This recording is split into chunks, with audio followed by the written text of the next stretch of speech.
Hello and welcome to BCIT Magazine. I'm Allison Bailey. And I'm Zam Karim.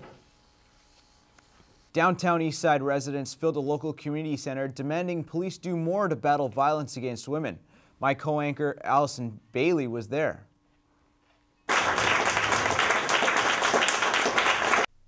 About 100 people fill Vancouver's Carnegie Centre, all with the same message. Police need to do more to combat violence against women in Vancouver's downtown Eastside. I heard her scream, "Help! Help!" One woman claims she witnessed another being abducted, but says police wouldn't take her seriously. One of the driving forces behind the meeting is the death of 22-year-old Ashley Machiskinik, who died tragically after falling out a window at the Regent Hotel. People in the downtown East Side say she was murdered for a drug debt, and not enough is being done to investigate her death. Things that they would normally do in an investigative process were not followed. So it's very hard for our community to want to work with them, to trust them. Police say that isn't the case. We've had several different theories about Ashley's death. None of them have been discounted. And every time somebody comes forward with new information, we work at it till it's fully exhausted. We're not ready to say it was a suicide. We're not ready to say it was a homicide. We're ready to say that it's an active investigation. For many residents of the downtown East Side, the issues that need to be addressed go beyond Ashley's death. It's their responsibility to bring forward initiatives that are constructive, that involve community, and that make an effort to understand what their responsibility and their place is in the community. According to the police, though, not all people in the downtown East Side feel that way. The vast majority of people down here appreciate the work the Vancouver police officers do. Chu says the police want to take what they heard at the meeting and work with the community to make it safer. Allison Bailey in Vancouver for BCIT Magazine. Thousands waited in the cold and rain outside Union Gospel Mission in downtown Vancouver to get a Thanksgiving dinner with all the trimmings. Carly McLennan has that story.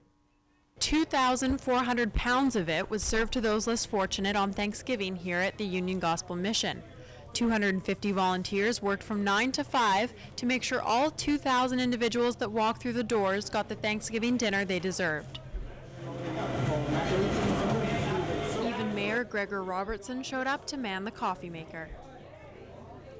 Along with the usual homeless and drug-addicted individuals that frequent the center, the senior chaplain of the Union Gospel Mission noticed a new demographic this year.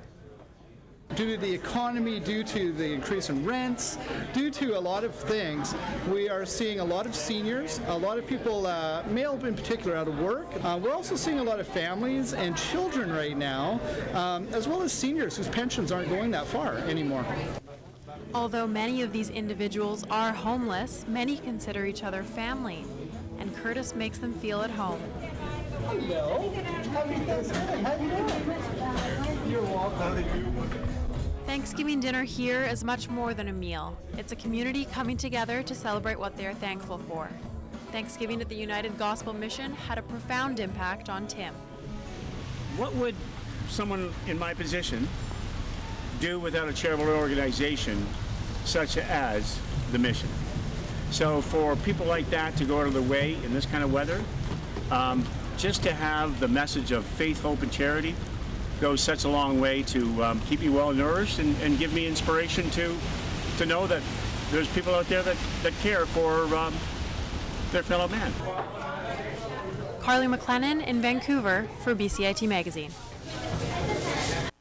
UBC has reopened one of its historic concert halls, and my co-host, reporter Zam Karim, was there for the party.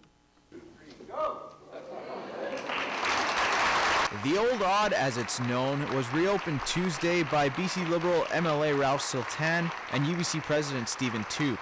That student life for many years centered right here at the old auditorium.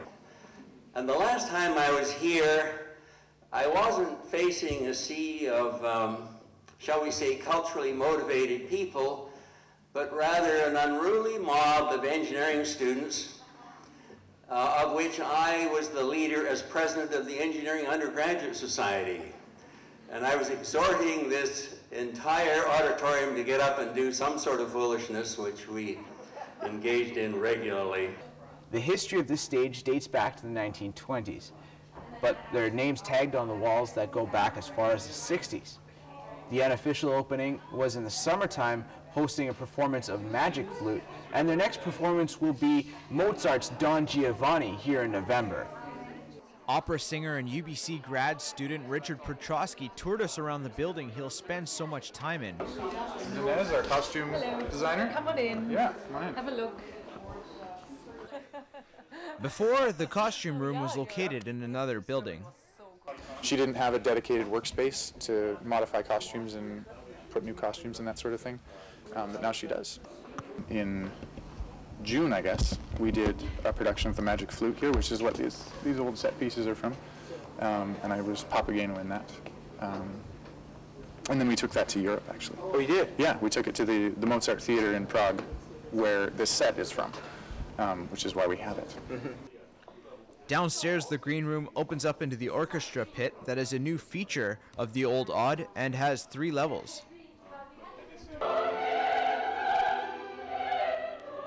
So the Old Odd is not only a rehearsal space for these performers, it regains all of its previous luster as a great recital hall. Zam Karim in Vancouver for BCIT Magazine. Delta police still have no arrests in the murder of a 15-year-old girl in Mackay Park last month. A tearful plea was made by the victim's parents at a press conference in Delta. The Zendry family made their first public announcement after the murder of their 15-year-old daughter Laura in a Delta park. Mike Zendry hopes someone will come forward with information. As a father, I'm enraged that someone has taken my daughter Laura, who was precious and innocent and full of life. I'm not the type of guy to ask for help, but today I'm asking if anyone knows anything about what happened to our daughter. Delta police have received more than 350 tips so far from the public, but no new information was made available at the press conference. They will continue investigating the case and are urging people with any information to come forward.